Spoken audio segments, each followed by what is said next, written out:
Fakta baru, suami ternyata perempuan, rumah dirampas dan ada korban lain. Terungkap fakta baru dari kisah Ida Susanti selaku wanita yang ngaku dinikahi suami ternyata perempuan.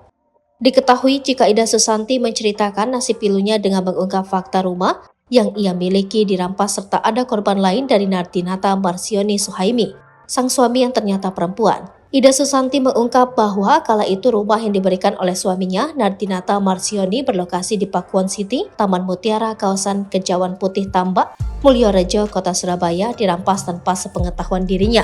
Rumah 2 lantai yang ia dapatkan sejak tahun 2000 itu dirampas ketika dirinya menyadari bahwa sertifikatnya menghilang. Saat itu, Ida kehilangan sertifikatnya setelah melaporkan sang suami.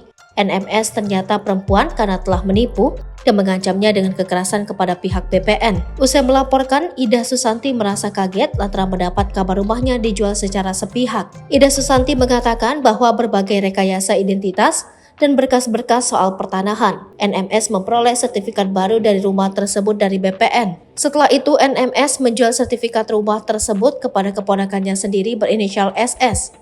Sosok pembeli SS ternyata merupakan anak dari kakak NMS yang lain berinisial JOS. Otomatis, untuk perkara klaim kepemilikan sertifikat rumah tersebut, bukan lagi perseteruan antara pihak Ida dengan pihak suami palsunya NMS, melainkan pihak Ida dengan pihak SS, keponakan suami palsunya. Atas kondisi tersebut, Ida tak patah arang. Ia terus berupaya mengajukan gugatan atas kepemilikan sertifikat sah atas rumah tersebut secara hukum. Namun upayanya terus saja gagal, sebab Ida selalu kalah di pengadilan tingkat 1 hingga kedua bahkan kasasi. Ida selalu kalah lantaran tidak dapat membuktikan bahwa dirinya merupakan istri sah dari suami palsu NMS. Karena sejak awal menikah pada tahun 2000, surat akta nikahnya masih dibawa oleh pihak kakak NMS berinisial YW. Namun pada tahun 2013, Ida akhirnya menemukan apa yang dicarinya, yakni akta nikahnya yang tersimpan di dalam berkas milik NMS yang masih tersimpan di dalam rumah yang bersengketa tersebut.